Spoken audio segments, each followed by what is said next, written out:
للمبدعين مكانة في حياة الأمم والشعوب. توماس أديسون أحد كبار رجال العلم عبر تاريخ البشرية. مضى على اختراعه للمصباح الكهربائي 120 عاما تقريبا، ومنذ ذلك اليوم صار المصباح من أهم الحاجات التي لا يستغنى عنها في العالم. أضاء اشتعال ملايين من هذا المصباح الصغير في الوقت نفسه مدنا ضخمة.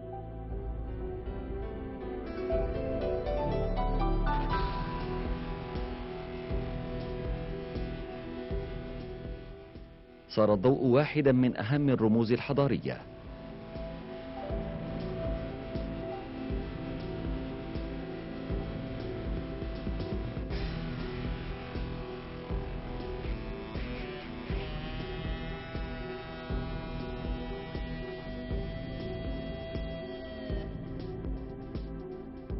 إلا أنه يوجد مصدر ضوء آخر ذو تقنية تفوق هذه الأضواء التي نراها على سطح الأرض.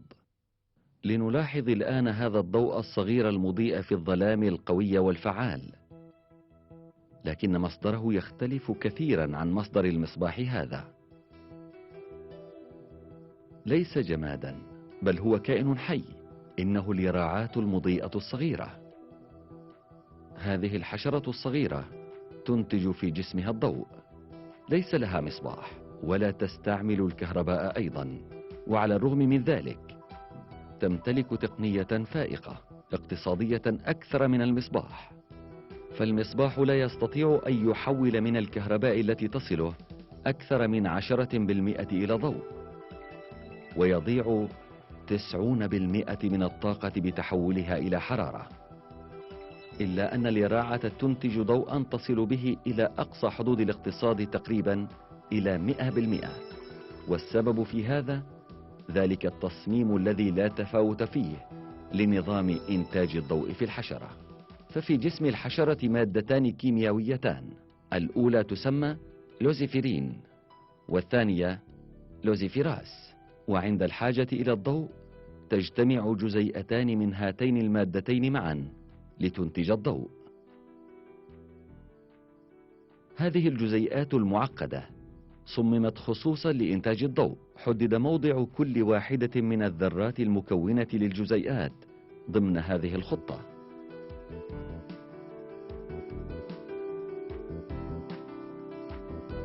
هذا التصميم الكيميائي الحيوي ليس مصادفة بلا شك، بل خلق خصوصا لهذا الهدف، كما أعطى الله لكل كائن خصائصه المميزة له، فهدى هذه الحشرة إلى إنتاج الضوء.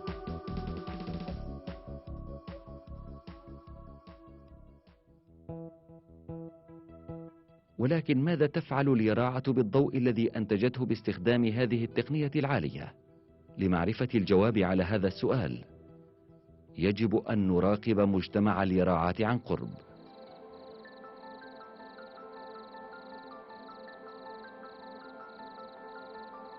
هذه المشاهد تشعر الإنسان كأنه يسير تحت النجوم، إلا أن ما ترونه ليس نجوما، بل هي مئات الآلاف من اليراعات.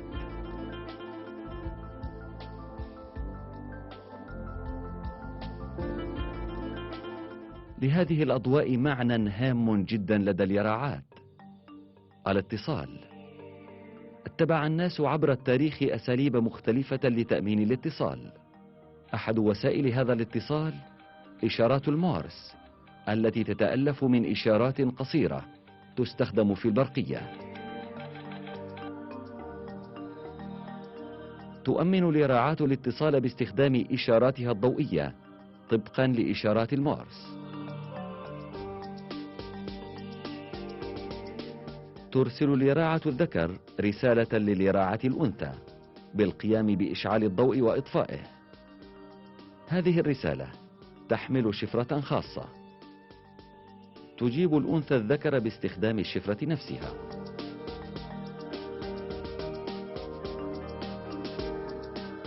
وبفضل هذه المراسلات يجتمع الذكر مع الأنثى. تعرف كل يراعة منذ ولادتها إرسال الرسائل بهذا الأسلوب، وتفهم أيضا على هذه الرسائل المرسلة من قبل اليراعات الأخرى.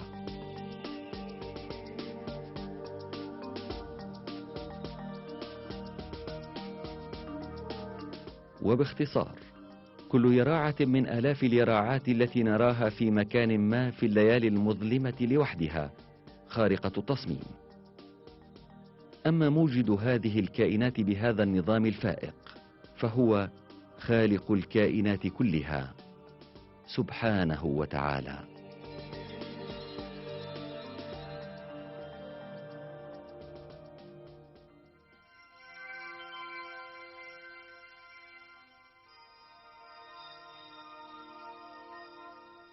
في بعض ليالي جزيرة برمودا تبرز أضواء عجيبة على سطح الماء بعد فترة من غروب الشمس.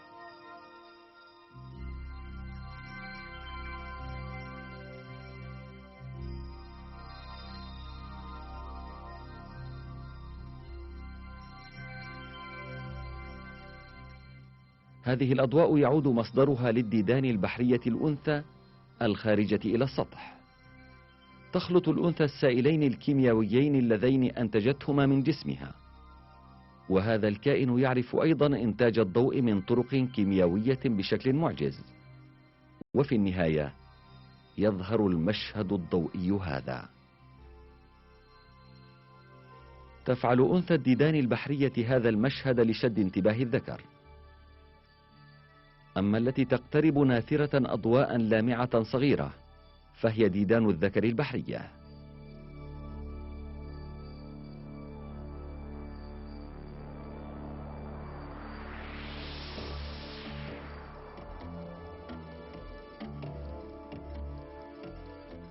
بعد 10 دقائق تغطى الجزيرة بمئات الديدان الأنثى الباعثة للضوء.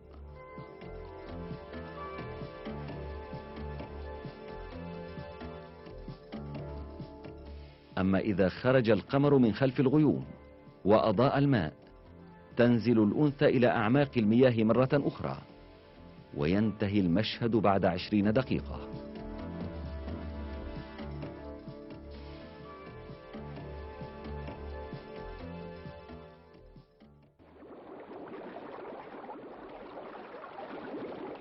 إذا أردنا رؤية مركز الكائنات المتراسلة بالضوء الذي تنتجه سنضطر للذهاب إلى أظلم مكان في الأرض، إلى أعماق المحيط. هذه الغواصة التي تشاهدونها صممت خصوصا للنزول إلى عمق مئات الأمتار، حيث لا يصل ضوء الشمس بعد عمق 200 متر تحت الماء، وهنا أظلم مكان في العالم. وأما ضغطه فأكثر ب20 ضعفا مما هو عليه على سطح البحر تماما. ربما تظنون أن أي كائن لا يستطيع العيش ضمن هذه الظروف، وعلى الرغم من ذلك يبرز منظر مدهش جدا من الإشارات الضوئية من الغواصة إلى الخارج من تحت الماء.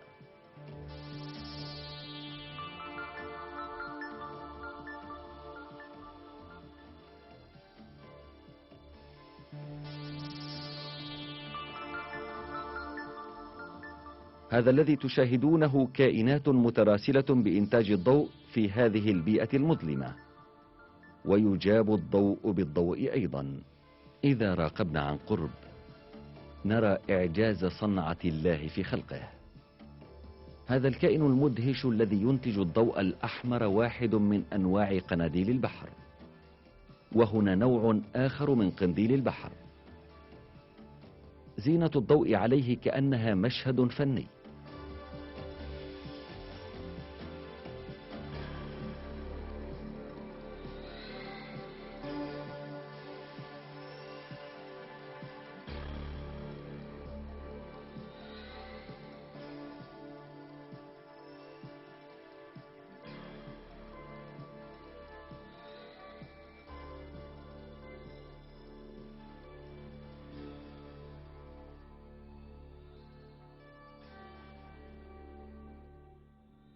لمتابعة هذا المشهد الحقيقي نحتاج إلى إطفاء أضواء الغواصة.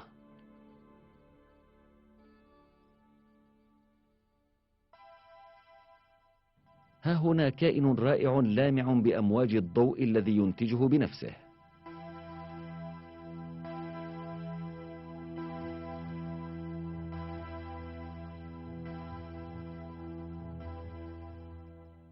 وأما ها هنا فكائن بحري آخر يسبح ناشرا الأضواء، ولا يعرف أحد معنى هذه الأضواء. هذه الكائنات واحدة من قناديل البحر، أجسامها هلامية، لا تملك أي منها عقلا ولا معرفة، ولا تعرف أي واحدة منها كيف انبعثت الأضواء من أجسامها.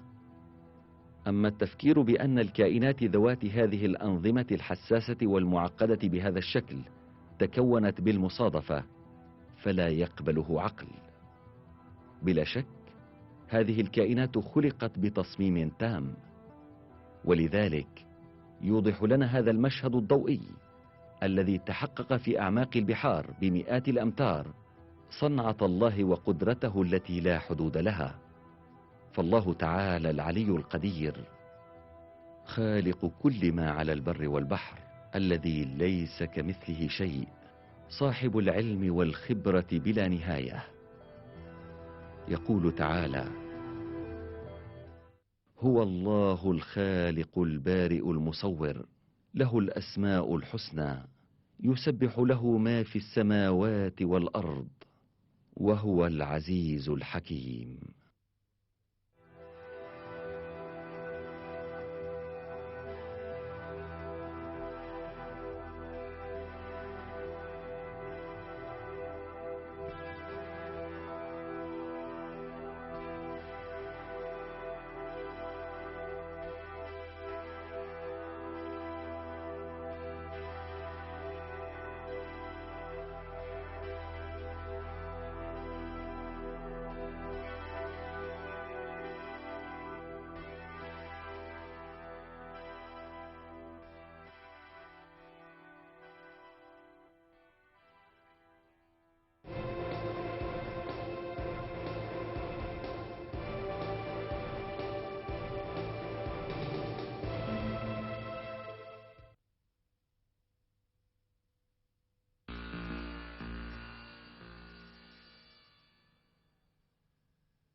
يرى كل إنسان خلال حياته كائنات تدعى بالعنكبوت مرات عديدة، في الصحراء أو في حديقة المنزل.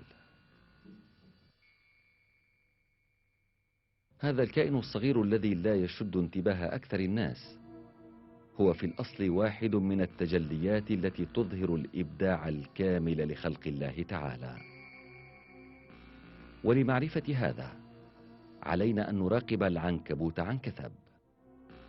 عندما يقال عنكبوت أول ما يخطر بالبال شبكة العنكبوت، وبالتأكيد هذه الشبكة واحدة من خوارق التصميم. لشبكة العنكبوت مخطط معماري مميز، لها حسابات هندسية مناسبة لهذا المخطط. لو كبرنا العنكبوت بالنسبة إلى حجم الإنسان، فشبكة العنكبوت التي نسجتها تعادل 150 مترا تقريبا، وهذا يساوي علو ناطحة سحاب ذات 50 طابقا. لو تمكن العنكبوت من صنع شبكة عرضها 50 مترا، لكانت هذه الشبكة من القوة بحيث تستطيع إيقاف طائرة نفاثة.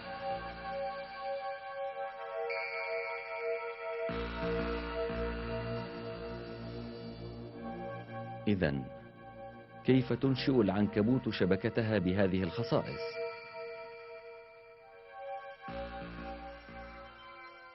لإنجاز مثل هذا العمل يجب عليها أولا رسم مخطط كما يفعل المهندس المعماري، ذلك لأن بناء بهذا التصميم وبهذا الحجم والمتانة لا يبنى دون مخطط هندسي. بعد رسم المخطط يلزم كمهندس معماري حساب المنطقة التي تتحمل الثقل الآتي، وبدون هذا لن تقوم للشبكة قائمة.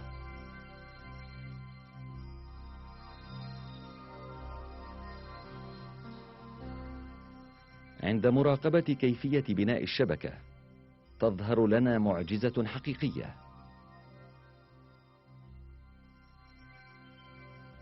تترك العنكبوت أولا الخيط الذي أنتجته في الهواء، وبمساعدة جريان الهواء تربطه مع إحدى النقاط الثابتة، وهكذا يبدأ البناء.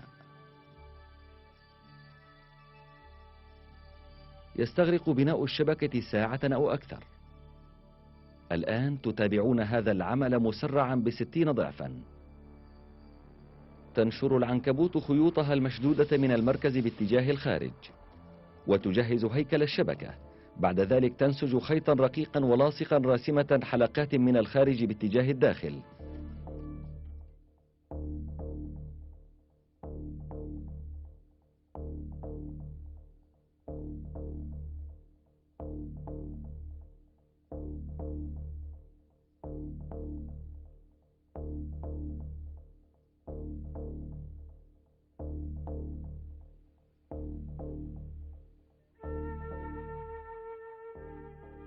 وبذلك يصبح الفخ جاهزا.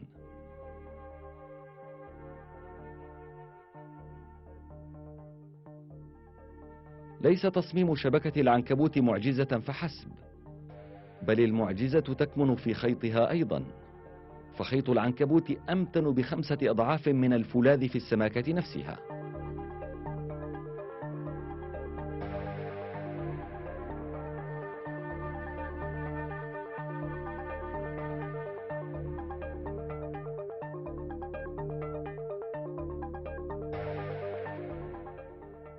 فالمتر المربع من خيط العنكبوت يتحمل 150 ألف كيلوغرام. ولو صنع حبل من خيط العنكبوت نصف قطره 30 مليمترا لتمكن من حمل 150 سيارة مركبة بعضها فوق بعض.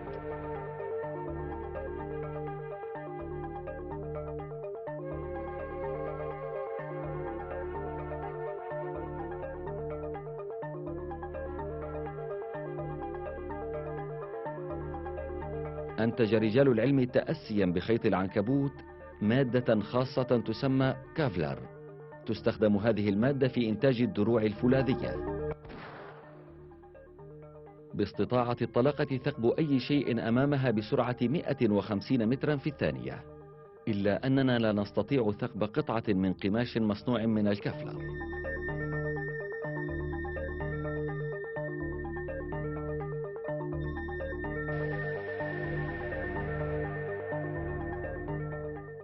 أما خيط العنكبوت فأمتن من الكفلر ب10 أضعاف. خيط العنكبوت الذي هو أدق من الشعر وأخف من القطن وأقوى من الفولاذ يوصف على أنه أمتن مادة في العالم.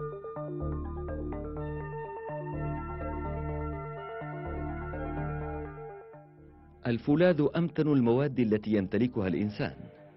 ينتج الفولاذ بطبخ الحديد وباستخدام الأفران العالية التي تصل حرارتها إلى آلاف الدرجات. في مصانع الصناعات الثقيلة صمم الفولاذ خصوصا لتحمل قوى الشد. يستخدم البشر الفولاذ في إنشاء المصانع الكبيرة والأبنية الضخمة وبناء الجسور.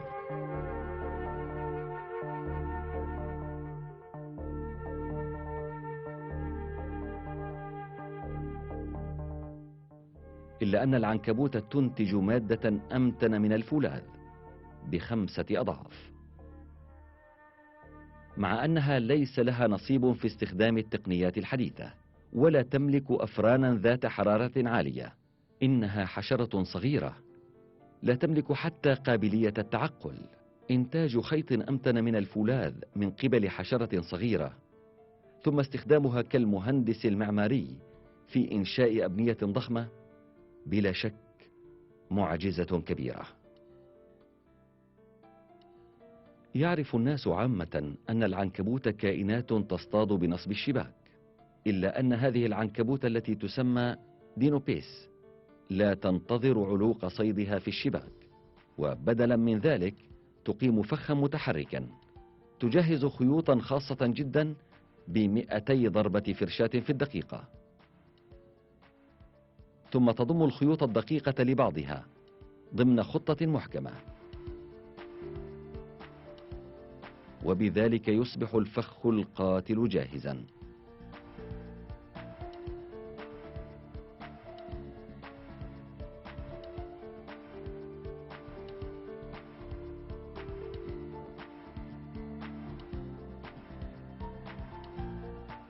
وبعدها تتربص في الطرق التي تمر بها الحشرات كثيرا، فعيونها الحادة تميز حتى أكثر الخطوات دقة.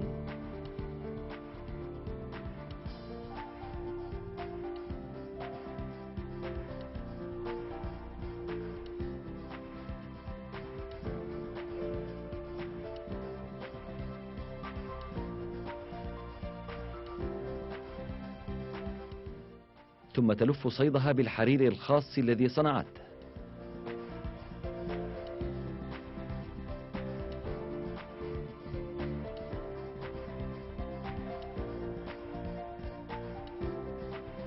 ويمكنها أن تصطاد أكثر من فريسة في الليلة الواحدة، وتنسج لكل فريسة شبكة خاصة بها.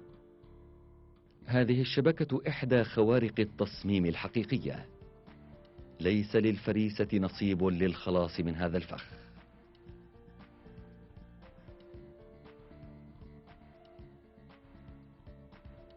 أسلوب الصيد لدى عنكبوت بولاس معجزة أخرى في الخلق. هذه العنكبوت تشد فريستها باتجاهها بأسلوب لا يقاوم. هدفها ذكر العث.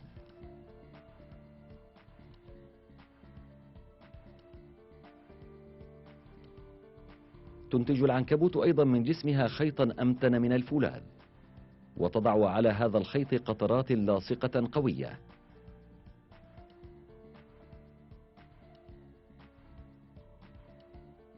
ثم تدلي هذا الخيط من الشجرة باتجاه الأسفل مثل صنارة صيد السمك.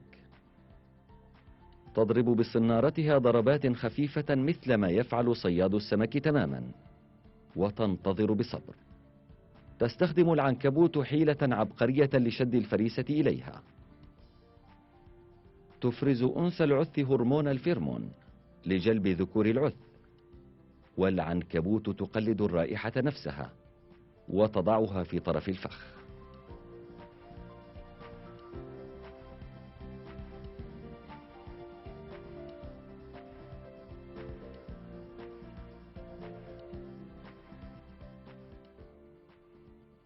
ذكر العث لا يقاوم هذه الدعوة المغرية.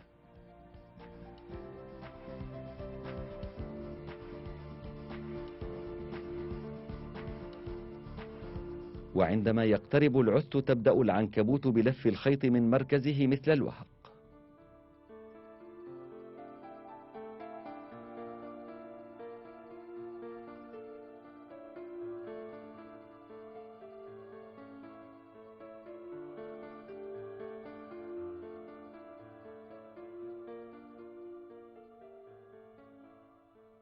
فالخطة المعجزة قد نجحت، ووقعت الفريسة في الفخ.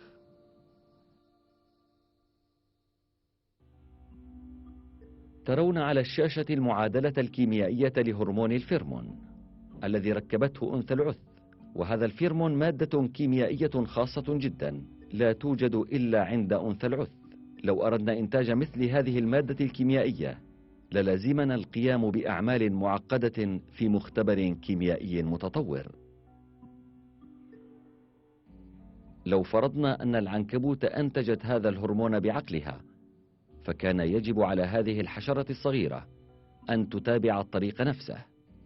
أولا كان عليها أن تجد عثة أنثى لتتعلم منها طريقة مراودة الذكور، ثم تأخذ منها نموذجا كيميائيا من الفيرمون لتقوم بتحليله وتقليد إنتاجه في المختبر بحسب المعادلة التي وجدتها، ثم وضع المادة الكيميائية التي ركبتها على طرف الخيط الذي جهزته للصيد. إلا أن هذه العنكبوت الصغيرة ليس لها عقل قادر على أي تصميم، ولم تحصل على أي تعليم، ولا تملك مختبرا كيميائيا. إذن كيف استطاعت هذه العنكبوت مثل كيميائي إنتاج نسخة من هرمون الفيرمون؟ كيف فكرت في وضع هذا الهرمون في طرف الفخ الذي صنعته؟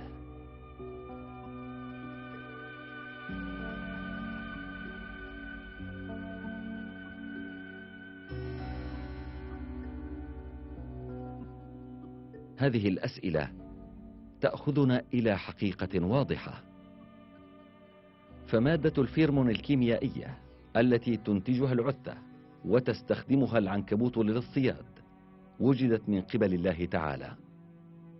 يظهر لنا مرة أخرى بهذا المثال بديع صنع الله تعالى حاكم الكائنات والعوالم كلها. عنكبوت آخر تستخدم أسلوبا ذكيا للاصطياد، هي عنكبوت الباب المفخخ. هذه العنكبوت لا تهاجم كالعناكب الأخرى من الجو، بل تحصل على صيدها من تحت التراب. أولا تقوم بحفر عش لها تحت التراب، ثم تصنع بابا دائريا في مدخل العش باستخدام خيطها مع التراب. تثبت نقطة من طرف هذا الباب بمفصلة، تنشر الخيوط الدقيقة المشدودة من داخل العش إلى الخارج. تموه الخيوط والباب بالأوراق أو التراب. بفضل هذا النظام تستشعر في جوانب العش أخف اهتزاز وجهة أي اهتزاز، ثم تنسحب إلى داخل العش. عندئذ يكون الفخ جاهزا.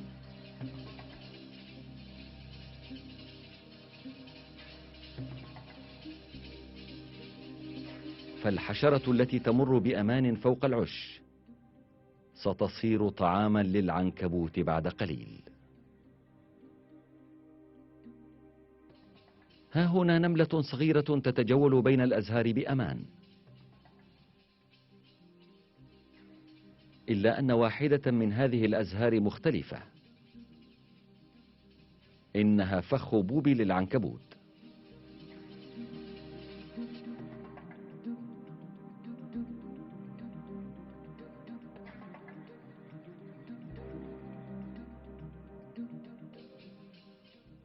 إذن كيف نصبت العنكبوت هذا الفخ وليس لديها إمكانية تعقل ولا تفكير؟ ثم كيف جهزت نظام إنذار مبكر في أطراف هذا الفخ؟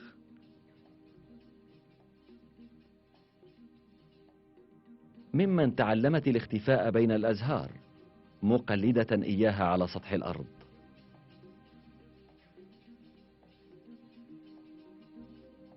والجانب الأغرب في الموضوع معرفة كل عنكبوت مولودة تقنية الصيد لدى نوعها. عنكبوت بولاس هذه التي لا تزال صغيرة قد صنعت أول فخ لها، حجمها لا يبلغ قيد أنملة، أما فخها فأصغر من رأس الإبرة.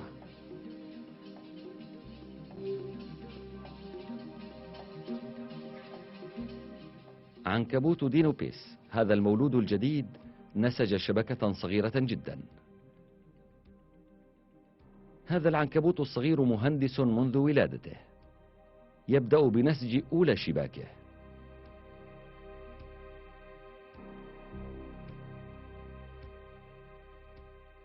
وجود عناكب صغيرة بكثرة في ساحة ضيقة يمكن أن يسبب بعض المشاكل الخفيفة. وعلى الرغم من ذلك في فترة قصيرة يستمر كل شيء بلا توقف.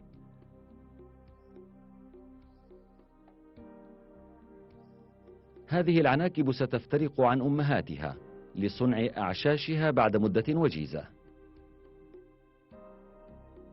بلا شك هذا المشهد يوضح أن نسج الشبكة وقابلية نصب الفخ كان بإلهام إلهي للعناكب. بلا شك إنها القدرة، فالذي ألهمها أعمالها وخلق الخصائص الخارقة لهذه الكائنات الله تعالى رب العالمين.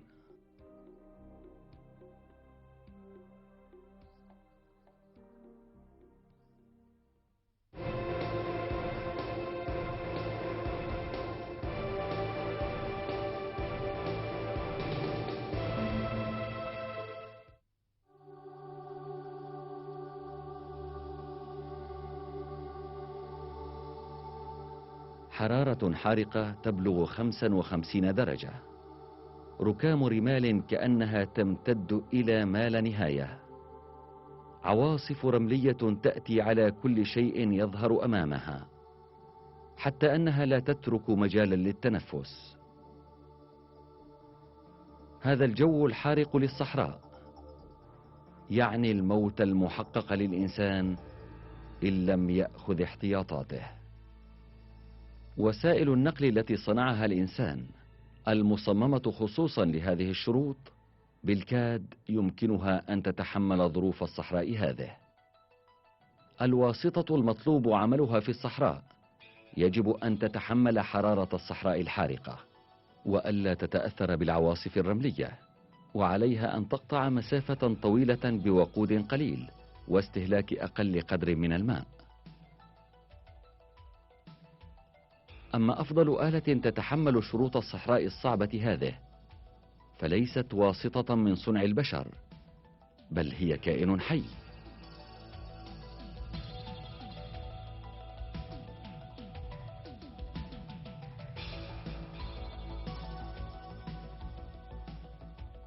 الجمل الذي يعيش في الصحراء كائن خدم الإنسان عبر التاريخ حتى صار رمزا من رموز الصحراء. حرارة الصحراء الحارقة مميتة لباقي الحيوانات. لا يستطيع العيش في الصحراء أي حيوان سوى بعض الزواحف والحشرات وعدد من الكائنات الصغيرة.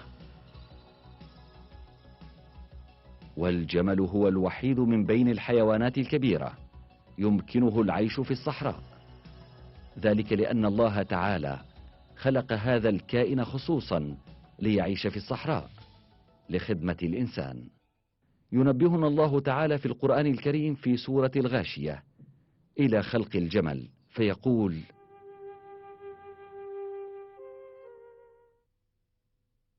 أفلا ينظرون إلى الإبل كيف خلقت؟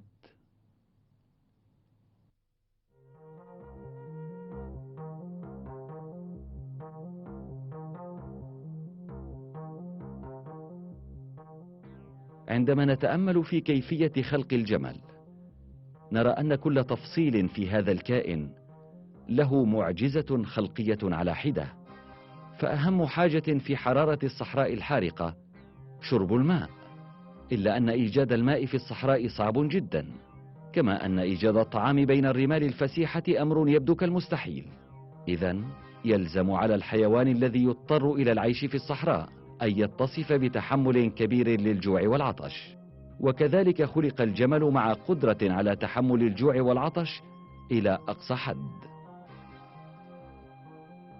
يتحمل الجمل العيش 8 أيام بدون طعام ولا شراب في حرارة 50 درجة. الجمل الذي يتحمل العيش أياما دون ماء إذا وجد نبعا للماء سارع إلى ادخاره. تشرب الجمال خلال 10 دقائق ماء يعادل ثلث وزنها، حتى أنها أحيانا تشرب في شربة واحدة 130 لترا تماما.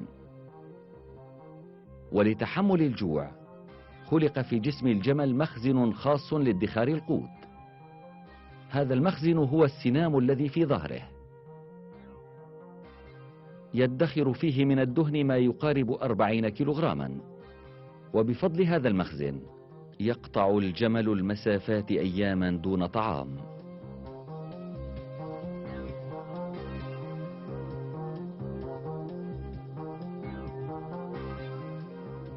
أكثر الطعام الموجود في الصحراء جاف وشائك، غير أن الأجهزة الهضمية في الجمل خلقت متناسبة مع هذه الظروف الصعبة.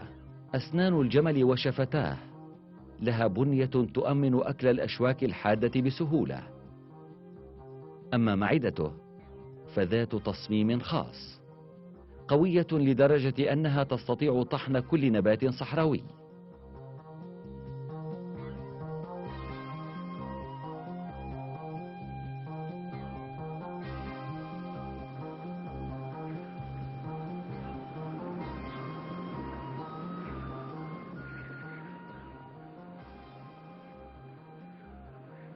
تهب رياح الصحراء فجأة تتبعها غالبا عواصف رملية.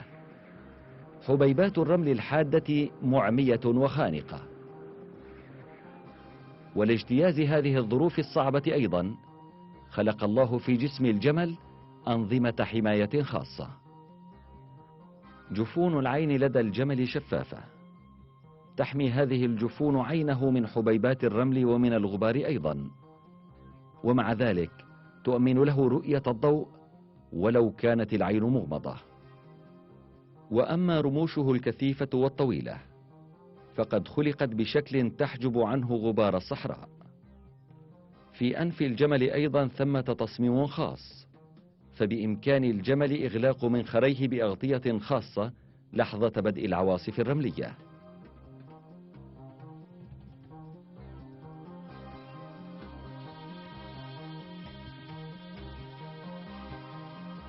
من أكبر الأخطار التي تواجه وسائل النقل التي تسير في الصحراء انغرازها في الرمال، إلا أنه ليس على الجمل أي خطر كهذا، على الرغم من حمله مئات الكيلوغرامات، لأن أرجل الجمل أيضا خلقت لتناسب الصحراء، فأخفافه الضخمة تمنع انغرازه في الرمل وتسهل له الحركة على الرمال كالحذاء الثلجي. قوائم الجمل الطويلة تحمي جسمه بعيدا عن الحرارة الحارقة للأرض.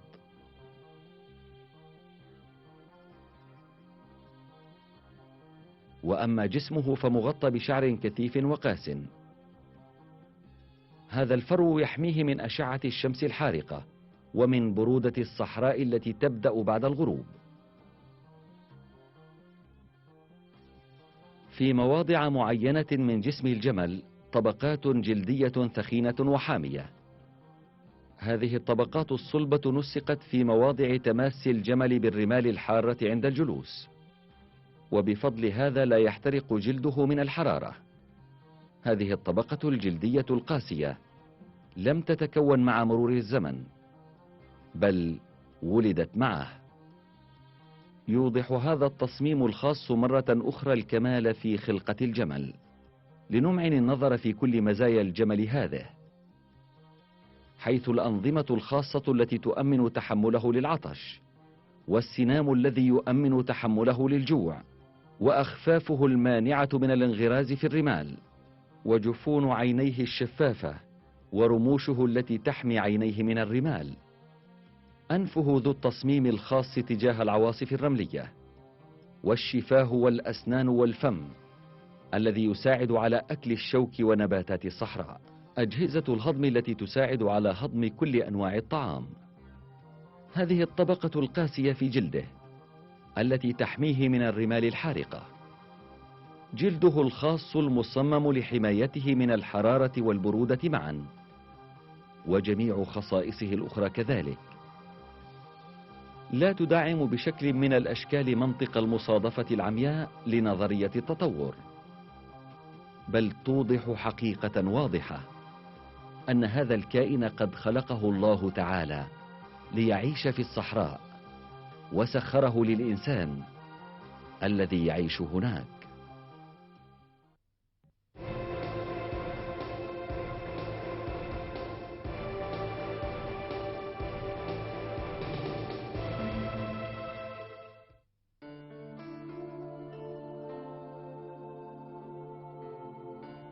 في هذا الفيلم قمنا برحلة إلى أعماق المحيطات، الصحراء الحارة، إلى امتداد غابات الأمازون، وبمتابعتنا للكائنات التي بحثنا فيها شاهدنا أثناء هذه الرحلة حقيقة مهمة جدا: قدرة الله تعالى، روعة الخلق التي تتجلى في كل زوايا الأرض، وعلم الله تعالى الذي وسع كل شيء. يقول تعالى في كتابه الكريم: إنما إلهكم الله الذي لا إله إلا هو وسع كل شيء علما.